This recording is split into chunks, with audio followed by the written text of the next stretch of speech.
Intro's rolling. Football game tonight, boy. It's going to be a great night tonight. LeBron James with the reception. Reeves interception. Reeves down the side, comes back to the side, no block, and he's gone. How can he not be romantic about football? Anything's possible. Anything's possible. This is the Mads and Bads Show with Brandon Marazzo. Good evening, folks, and welcome into a Monday evening edition of the Maz and Bad Show. Minus Maz right now because lost power today over at his place. He said, I believe on the phone, quote, and I quote, tell JP and L to hold my nuts, I think. So That I sounds think, like the right terminology for it. I right. I think that that's gets the message across of how we feel towards JP and L right now on behalf of Mads. But the usual suspects otherwise are, of course, here in attendance tonight. Charlie Baduini, of course, Mr. Producer, Anthony Cafone, fresh off his Florida trip. And you missed the Florida sun already, huh? I do miss the Florida sun. It's just that bad time of the year, Charlie, because it was starting to warm up once I left for Florida. It was getting to like the mid to low 50s. And then all of a sudden, I go to Florida. It's beautiful down there, 70 degrees. First day I come back, it's a nice brisk 22. And I immediately felt it as soon as I got off the plane. And they always say that, retirees go down to Florida to enjoy time. I think I'm going to be one of those people. I think I'm going to, once it starts getting colder up here, retreating to a nice summer home because I can't take it up here anymore. Can't do it. That's what my grandparents used to do. They always used to take the month of February and they would head down to Florida or some other warm state for just a time, just to break the winter up a little bit. You know what I mean? Just to get a little break in the harshness of New Jersey winters. But regardless, here we are in New Jersey, unfortunately. But coming off a very busy weekend in the NFL, a lot of storylines were coming out. The scouting combine was last week, and then of course the actual workouts themselves were over the weekend. And, everybody who's anybody in the NFL media world is in Indianapolis for the scouting combine. And there's always just rumors on rumors and agents talking to managers and scouts and all that stuff. So we got a bunch of stuff to break down, to talk about. And what do you say we get right to it? I'm ready. Off-season NFL, man. This is what the time What it's all championship teams are built right here in this part of the season. Speaking of championship teams being built, the first major move that kind of blew me away a little bit this offseason was the Deebo Samuel trade to the Washington Commanders. The Commanders only end up having to give up a 5th-round pick back to the Niners. That's in large part due to Deebo Samuel's very big cap hit at about $21 million. The Commanders pick up an extra weapon for Jaden Daniels, which they desperately needed because they had Terry McLaurin last year, but besides him, you're relying on 34-year-old Zach Ertz, Diami Brown, who has shown some flashes, but hasn't been established as a real bona fide NFL star receiver yet. Noah Brown, who's good in spurts, but they needed somebody else catching passes for JD to keep building on the right track and try and follow up that NFC Championship appearance from last year. So, and did this move move the needle for you at all? It does. I will say this because I think Washington was a few moves away from continuing their championship run because they overperformed this past season. So they were definitely on the track that you thought after Jaden Daniels' rookie season to continue to keep making this leap. And I think one of those ways you do that is by getting a big name. And Deebo Samuel is a big name. I mean, this guy's been one of the best dual threat playmakers, athletes, if you want to call him. That's the name of the position in college, athlete. I believe self-proclaimed wide back, if I'm not mistaken, from a few years ago. Call it. He was prolific at that position, but he got a little above his head. Said, I don't want to do that anymore. I want to just be a receiver. And then that's where you saw his numbers really dip these last couple of seasons with San Francisco. I still think he's a good wide receiver. I don't think Deebo Samuel, by any stretch of the means, is a bad receiver. I just think right now, at this point in his career, he's starting to get up there, in the late 20s and age-wise. Terry's still a beast and a great big target for JD to really, sit back and sling to. But if you use Deebo in the right ways, slot receiver, a little scat across the middle, try to get him into some space where he can make plays happen, that's where Deebo Samuel is best utilized. And I think with San Fran not having the wide receiver protection to really cover a guy like Deebo Samuel, of course they have George Kittle. That's where you were seeing a lot of these passing sets where Deebo wasn't really getting a lot of action. You know, match him up with a better X receiver and Terry McLaurin. I like this move for Washington a lot. And I'm not a huge Deebo Samuel guy, but I think this is a move that Washington needed to make, Deebo needed to make. Both sides are going to be very excited to have this duality now come to Washington. Yeah, Deebo entering the final year of his deal, $21 million, as I said, maybe a little, a couple $100,000 on top of that. But I mean, still one of the better ball carriers in the league. Like you said, Ant, you get the ball in his hands behind the line of scrimmage, even, down the field. He can make a play with the ball in his hands. He's just always been that kind of guy. Commanders, yeah, definitely needed another weapon. The free agent market isn't amazing. I mean, Chris Godwin's going to be out there, Stephon Diggs. But to me, this makes a lot of sense because not only do you get a year of Deebo Samuel to try and figure out, what his fit is here in Washington and what Cliff Kingsbury is going to do with him, but now you also have the opportunity to maybe say, hey, maybe he plays out this contract, then we bring him back for another year or two after that. Not at this number, though, I would say. I mean, $21 million is a lot for Deebo Samuel right now. I would say when he got that contract, he was absolutely worth that money. But he's physically taken a few steps back. Injuries, you can help thank for that. Just aging in general. But for the Niners, this trade made a lot of sense for them as well because they've invested a lot in the receiver position over the last few years. They just gave Brandon Ayuk and Juwan Jennings, extensions last offseason. Invested a first-round pick in Ricky Pearsall out of Florida last year in the draft. They just didn't really have room for a guy like Deebo on the salary cap books and also on the offense because they got to start getting these guys involved more. Well, they also got to pay Brock Purdy. That's the big conversation that's happening right now in San Francisco is, whether or not to pay Brock Purdy, which you absolutely should because the way he's performed over these last couple of seasons as the last overall pick in the draft. I mean, I have faith in Brock Purdy to be a franchise quarterback in this league, and not a lot of people really are on that train right now because just based off of last year's performance. But that's an outlier. I think the first 2 seasons, Brock Purdy was one of the best quarterbacks in the league, and the stats showed it. But they have to pay him, and that's why Deebo needed to get off the books. Like you said, $23 million is a lot of money to be flirting around with. And when you're trying to make some things happen, your offensive line starting to become a little expensive. Because right now, if you look around the San Francisco highest paid position players, I think out of all the major position groups, I think the Niners have a top 3 highest paid guy in half of them. They're paying a lot of money to top end talent. Think about Trent Williams at left tackle, McCaffrey at running back. Now you can get rid of Deebo, but you have Kittle at tight end, Trent Williams on the defensive side, Fred Warner. Ayuk gets $30 million a year. Fred Warner on the other side of the ball. Hufanga is now probably going to get chopped off on the defensive side. They're tied up in too much money in certain players. And this core was great. It got them to 2 Super Bowls. But you got to imagine that, this is not the first domino, Deebo Samuel. I think there's going to be more dominoes to fall here with San Francisco, especially if they do want to give Brock Purdy that max extension.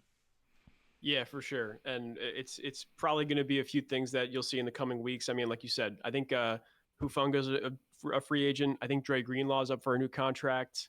It's going to be interesting to see how they're able to retool without totally tearing it down. Because like you said, this core has the capability of making it to the Super Bowl. Probably has the capability to win a Super Bowl as well, but they've just run into the Chiefs the 2 times they got there. You know what I mean? Mm-hmm. So Niners definitely going to be an interesting team to watch. We'll see where Brock Purdy ends up on that quarterback spectrum with, will he be, is he going to reset the market? Probably not. But I think as a top 10 to 12 quarterback in the league, he will definitely still get a sizable extension. That's for sure. Yeah. And I think you do have to sacrifice a Deebo Samuel in order to retain your franchise quarterback. Because even though I love Deebo, like we said, he's getting up there in age. He's not the same Deebo Samuel from 3 years ago as Deebo Samuel is now. And, you're trying to revamp this offense. You're trying to get another big, X receiver in here. Maybe you look towards the draft this year. There's a lot of good guys that are, available if they want to trade up potentially. And then, of course, we'll talk about him later, but Tee Higgins is going to be given that franchise tag this year. Is it exclusive or non-exclusive? It's exclusive. Unfortunate there for the Niners, but, I mean, you can still build after you give Brock Purdy that extension. So that also could be in play as well. So another quarterback that was looking to possibly reset the market was Matt Stafford of the Los Angeles Rams. He was entering the final year of his deal this year, but the Rams were a little lukewarm on caving to every single one of his needs, and there was some flirtations with the Las Vegas Raiders and the New York Giants, but Matt Stafford ends up back in LA with the Rams. He's not going anywhere, which I think is probably the smartest thing for both sides. The Rams, they have a young defense that they're not paying anything to right now. Offensively, the line is good. You got Puka Nacua. Cooper Kupp might be gone, but that remains to be seen. There needs to be some sort of trade worked out with another team before that happens. But Matt Stafford was almost a New York Giant. Almost. Rich Eisen reported today on his show that he heard when he was at the Combine that the Giants had a contract worked out with Stafford that he was happy with, and they also worked out trade compensation that the Rams were happy with. I think we were really close to Matt Stafford being the next quarterback of the New York Giants. But at the end of the day, I think Stafford looked at the Giants, looked at the Rams, looked at the Raiders. They were probably third in the pecking order of what teams he would have wanted to go to. And he said, I want to stay on the West Coast. And can you really blame him? No, I can't. Because if you look at those three situations, think about the coaching aspects as well. You got Brian Dable, who, granted, has never had a stable franchise quarterback. When he was the OC with Josh Allen, he was a bona fide great play caller. So there is something there in New York, I will say. I think in Vegas aspects, I wouldn't want to touch them. I love Pete Carroll, but is he really changing the fortunes there? I don't really think so. If you look at those two options, then you look at the stability you have with McVay in LA, you only have one or two more seasons left if you're Matt Stafford. You want to be in a position that gives you the best chance to win right now. And sure, the Giants maybe can have a question of having the better roster on paper compared to the Rams. They don't have the stability that the Rams have. They don't have the front office. They don't have the culture. They don't have the head coaching.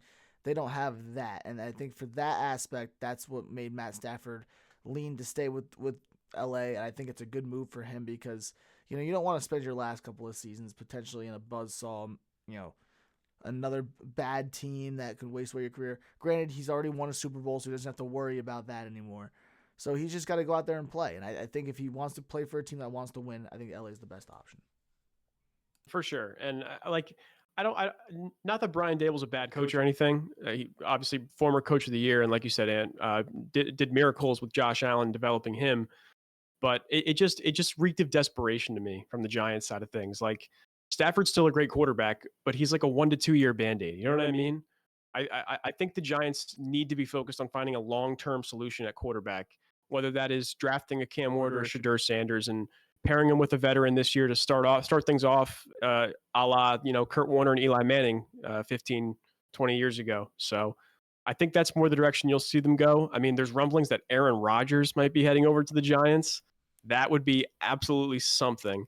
If that were to happen. I don't hate it. I don't hate it either, but it would just be so funny because I have so many Giants friends that crapped all over me the last 2 years for Aaron Rodgers, and now it's like, oh, Aaron Rodgers is available. Oh, well, if he comes over, Daniel Jones and Tommy DeVito and Tyrod Taylor or Drew Lock. It beats any of those options. I mean, Aaron Rodgers, for all the crap that he gets for what happened with the Jets, all things considered, it wasn't really a horrible passing year. I mean, granted, his completion percentage was down, but he had 11 picks, 24 touchdowns. Is that what it was? That was his final line? More like 28, I want to say. 28 touchdowns. I mean, it's just a factor of he just can't move as well as he used to. So you have to get a really good offensive line for him. That's pretty much it. But I know for the Giants, that's like asking them to solve, the theory of life and what happens after we die. So I don't have any faith in New York to actually build a competent offensive line around Aaron Rodgers. So that's that. Well, that's the thing, though, is like they have a solid offensive line. They just got to stay healthy. I mean, Andrew Thomas went down last year. He's one of the best left tackles when healthy in football. Jermaine Illuminor is solid on the right side. Maybe you move Evan Neal into guard, and he has a Mekhi Becton type season where he's able to, reestablish himself on a different spot on the line. But when you're talking about this many hypotheticals trying to go right for one off season, like that should be enough to tell you that this is just not going to work. You need 5 things to happen that go your way. in order for it to pan out in your favor. Like that's the problem with the Giants. And right now, even though they have a good defense on paper, they have Malik Neighbors, they have all these exciting young options that they can go to. Tyrone Tracy's fantastic, good running back. I don't have faith in them figuring out the little things like the O-line, the coaching situation. I think I like Dable a lot, but I think he's another one of those great coordinators like Spags who does great work as a coordinator, and then once he becomes the head coach, it's just his leadership tactics don't pan out the way you think they're going to pan out. Vic Fangio, another guy that we could talk about in that regard. So Cliff Kingsbury, like they're great play callers. They understand a side of the ball, but the thing is, I just don't think he's the it coach for this team. Even though I do like his personality, I like his spunk, it's just not working right now with the Giants. And now you have one more year where you're probably gonna pay Aaron Rodgers. Let's see if they draft a guy in this draft this year, and just retool and get ready for the future because it's looking bleak up there. And Joe Shane knows he doesn't have that much time left to put a winner on the field. Literally, you have 1 year. You have this season to put a winner on the field, or else you're out of there. Which just doesn't seem like a very healthy environment to build a team in. Where you'll see, like remember Dave Gettleman's last year and with the Giants, where he just spent Kenny Galladay, Adoree Jackson, Leonard got a massive contract. Yeah, like it breeds desperation, and then you're digging yourself a hole for the next few years, and the next regime has to burn the first season or two on digging out of that hole. So I don't know. We'll see. So I'm glad that the Giants didn't get a guy like Stafford because I do prefer the younger quarterback development route. For sure. It just poses the question: where do they go? Where do they go and get that quarterback? Do you think it's Rodgers? I mean, Rodgers seems to be the most likely right now. Doesn't have to move. He can stay in his house up in North Jersey, and all he has to do is drive to East Rutherford instead of driving to Florham Park. So it seems to make the most sense. But I think you'll also see names like Russell Wilson connected to the Giants. You could see a Jameis Winston as well. And then, I think the Giants, one of the biggest things coming out of the combine was they seem to be dead set on trading up at least to the first or second pick and getting a quarterback because they need somebody. Got to. They don't even have a quarterback under contract right now, and none. They're out. Tommy DeVito, Drew Lock, all free agents. That's interesting. That's interesting to say the least, Charlie. I think if you're New York, you're betting that you'll be able to convince either Tennessee or Cleveland to trade down. And the most likely candidate in that would be Tennessee. So the Giants would have to make a play to get that number 1 overall pick, but that's going to be a haul. Like you're probably giving up what do they have right now, the 5th pick. And you probably need to give up your 2nd, your 3rd, and maybe a 1st next year in order to trade up 5 spots. See, but I don't know if it's going to be that expensive though. Just because of, I think you have to factor in that these quarterbacks aren't as highly touted prospects as it's been in years past. It's the first overall pick though. That doesn't matter. That's going to be a lot of collateral just having that pick alone. I disagree. I think depending on the draft class, you see different value for the picks. I think, for example, last year you had like a dozen or so like blue chip prospects that were going to go in the first 12 picks. You didn't know exactly the order, but you knew these guys were going to go. For this draft class, the only real blue chip guys you see are Abdul Carter from Penn State, the pass rusher, and Travis Hunter out of Colorado. I really do think that there's a different value when it comes to a draft class that doesn't have as many surefire things. Well, I just think any NFL draft, the first overall pick, whatever team has that pick, their lines are ringing off the hook. Because they can always find a trade partner for that pick as people want that first overall pick. Because think about it from the Giants' perspective. They're trying to compete for a quarterback with Tennessee, who needs a quarterback. Cleveland needs a quarterback. The Raiders need a quarterback. The Patriots, maybe not, but they could surprise people and choose a quarterback and trade Drake May for all we know. There's so many teams out there that need a quarterback to build around their future team. So there's going to be teams vying for that number 1 pick spot, and Tennessee has all the cards in their hands to really drive that price up. So as much as you think it's not going to be a big collateral piece to move, The number one overall pick is going to be a tough pick to trade for, no matter what year it is, whether it be this year where there's not as heavy of a quarterback draft class, or years where there is like 12 guys taken in the top 12. It doesn't really matter. I just think the number one overall pick is such a big proponent, and teams are going to be wanting that it's going to require them to go deeper to get what they want.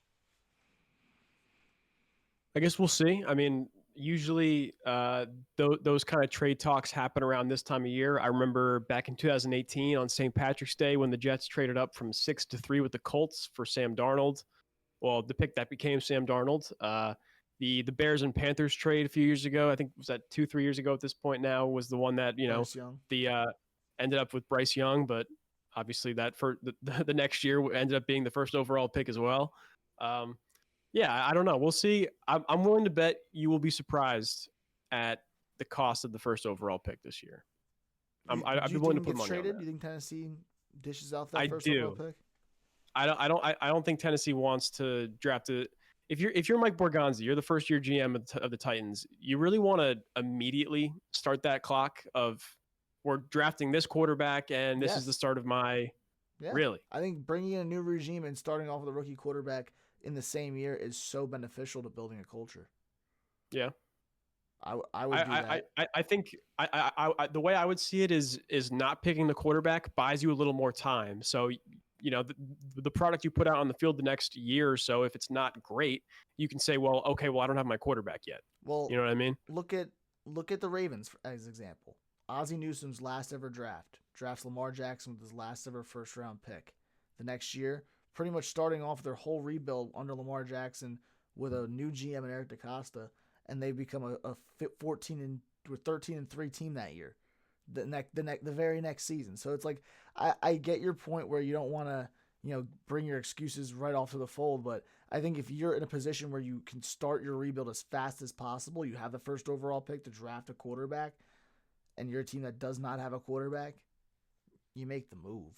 I don't see the point in waiting a year. Like, when are you ever going to have the first overall pick back-to-back years? Like, it's so hard to tank. It's hard to tank in the NFL. People don't even realize that. Like, it's hard to get that first overall pick. Like, you have to be able to, if you're in this position, make the most of it and get that quarterback. I raised you the New York Giants, who Joe Shane and Brian Dable, they rocked with Daniel Jones the first 2-3 years, and then when John Mara came calling and saying, "Hey guys, what's up with the product on the field?" They said, "We don't have our guy yet. Let us get our guy. We don't have our guy yet." To be fair, they did make Daniel Jones an 11-win playoff caliber quarterback that got to the divisional round. So it's not like they botched his development. Like, he had a good season and then immediately fell off a cliff. So where at a certain point is that Daniel Jones' fault? Where at a certain point is on the coaching development part? I don't know. I think we're comparing apples to oranges because that's one great run team and one terribly run team. So it's just a matter of who you bring into the facility, whether you have a good front office around in Tennessee. If they do have that, then it works. But if not, then you set your team back 2 years. Like, say like you bring in a GM first year and you bring in a rookie quarterback in the same year. If that experiment doesn't work, it takes 2 years of your time. It's not like you're wasting a half decade or a decade on certain guys. Like, you put these two guys together, and if they don't show you in 2 years that they're not ready, then you can easily cut bait and move on and have a quick pivot. I don't know about it easily, because not many GMs and coaches survive whiffing on a first round pick quarterback. So I don't know. That's where my argument comes in, where I'm saying you can kind of hold off on that failure by kicking the can down the road a year and saying, hey, like what if the Titans trade back and they get an extra second round pick this year and an extra first rounder next year, and then you use that ammunition to trade up next year for your quarterback, who knows? I mean, this draft class, the quarterback draft class, as we know, has been talked about for months, it's not very overwhelming. You know what I mean? It's Cam Ward, who's got a lot of boomer bust potential, Shadur Sanders, who people are, you get a different take, different people you ask. And then it's a bunch of maybes. That's really what it is. Next year, you could have a draft class where it's, similar to last year's, where you have three guys and Caleb Williams, Jaden Daniels, Drake May, who go 1, 2, 3. And then you have J.J. McCarthy, Bo Nix, Michael Penix kind of leaking around there in the middle of the first round. So I don't know. I do think this draft will be different just because of that quarterback aspect to it. So we'll see. Yeah, absolutely. Now, Charlie, I know there's a big news today that came out of the NFL. Certain wide receiver in Cincinnati getting a franchise tag. Yeah, Tee Higgins for the second consecutive year getting slapped with the franchise tag. And I say slapped because most of the time the franchise tag is it's not reciprocal. It's not, no player wants to be franchise tagged. So the team slaps it on him in defiance, if you get what I'm saying. So Tee Higgins is going to be making, I think, $26 million this year, 1 year guaranteed deal. This is definitely the last time he'll be franchise tagged, because each time you franchise tag a player, the money goes up exponentially each time. So I think last year it was around like 21, this year 26. I think next year if they were to tag him again, it would be upwards in the 30s, and then you're up in Justin Jefferson money, Jamar Chase money, and that's not what Tee Higgins is. Respectfully, great player, not in that upper echelon. I think the real losers here, I mean, of course, it's Tee Higgins because he doesn't get his long-term security. I'm sure even last year and this year, if he had hit the open market, would have gotten a massive long-term contract from a receiver-needy team. I think the Patriots are the biggest, the most bummed out of any team, because they're sitting there with the most cap space in free agency, which starts next week, by the way. Tee Higgins would have been a no-brainer for them to pair up with Drake May, because I'm sure, as you know, they just have no receiving help up there in New England. They haven't had. Listen, I saw this today. They haven't had a 1,000-yard receiver since Tom Brady's last year in New England. How crazy is that? Was that Elman? Yeah, 2019. That's crazy. And I know, like, I'm trying to think, was Jacoby Myers wasn't a 1,000-yard receiver with New England? Wow. Not once. Oof. They've had some passing struggles since the GOAT has left the building.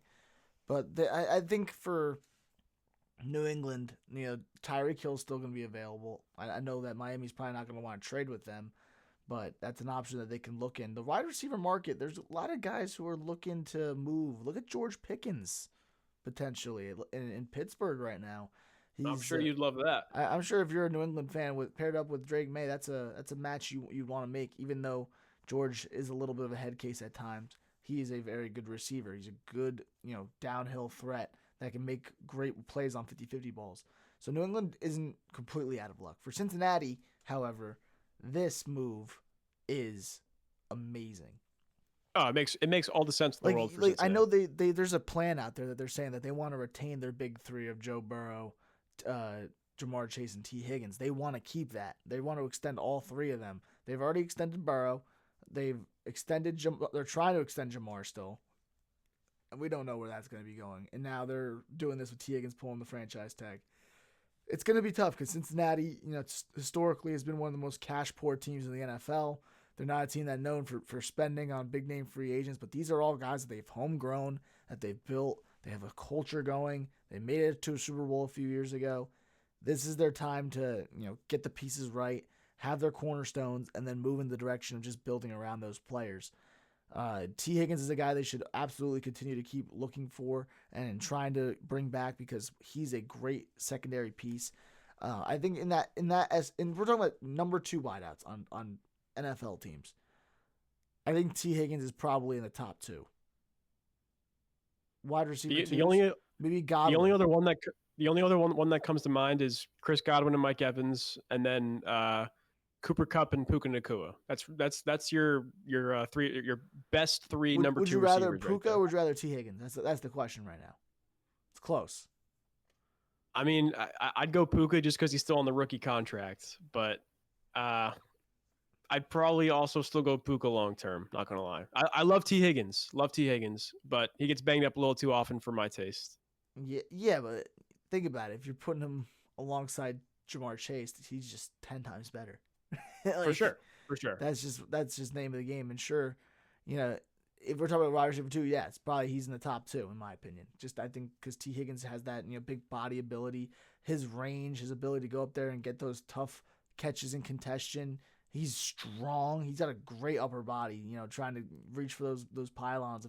He had a couple of great highlights of just continue to stay on his feet and moving towards the pylon.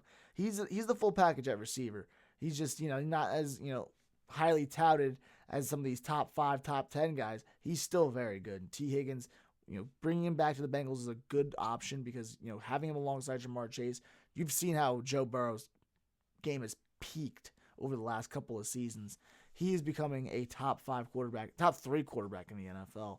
And I think Tee Higgins has a big role to play in that. And trying to give him that extension should be what the Bengals are priority trying to do alongside Jamar Chase extension.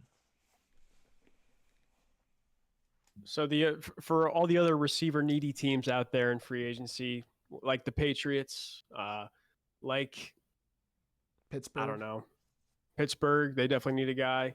Arizona could use a guy across from Marvin Harrison Jr. You got all these guys are north of 30. You got Stephon Diggs, Keenan Allen, Amari Cooper, Chris Godwin's 29, Brandon Cooks, Mike Williams, DeAndre Hopkins.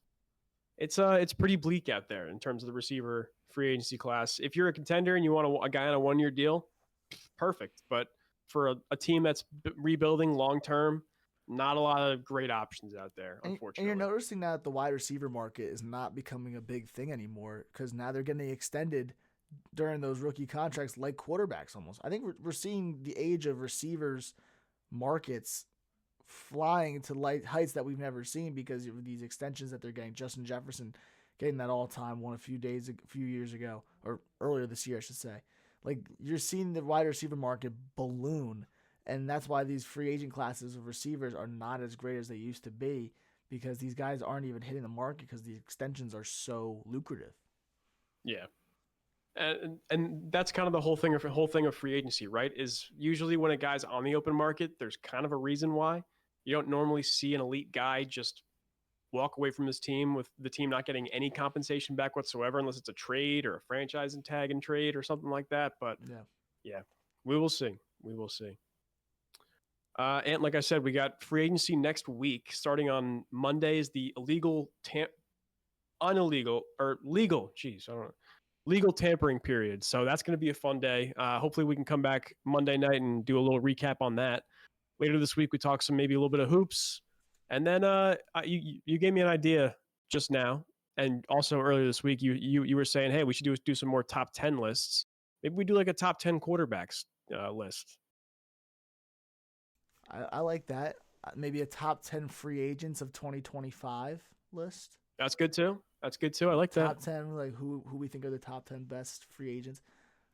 I might throw out some free agent names to you, Charlie, and see where you think they're going to be going. I like that. That's always a fun game. It's like guess who, guess where. I love it. I just think this year, like we said, it's not a highly touted free agency class, but I think there's some names that can get things moving for some teams. Like if you're talking about a team like the Chiefs that just need tackles, there's tackles out there. Like there definitely going to be some tackles out there that they can make moves for, and even though it's not a highly touted name, like it's something that will breed dividends for them in the later half of next season if they want to make another championship run. So yeah, it's always fun. Free agency is a fun time. Keep track of everything because there's going to be a lot of moves, and we're going to be here at Maz and Bad Show getting ready for it. Facts. Follow us on socials at Maz and Bads, TikTok, Instagram, you name it. Maz and Bads, Spotify, Apple Podcasts, you name it, wherever you get your podcasts. And hopefully we'll catch you in a few days. Peace. You have been listening to the Maz and Bad Show with Brandon Marazzo and Charlie Baduini.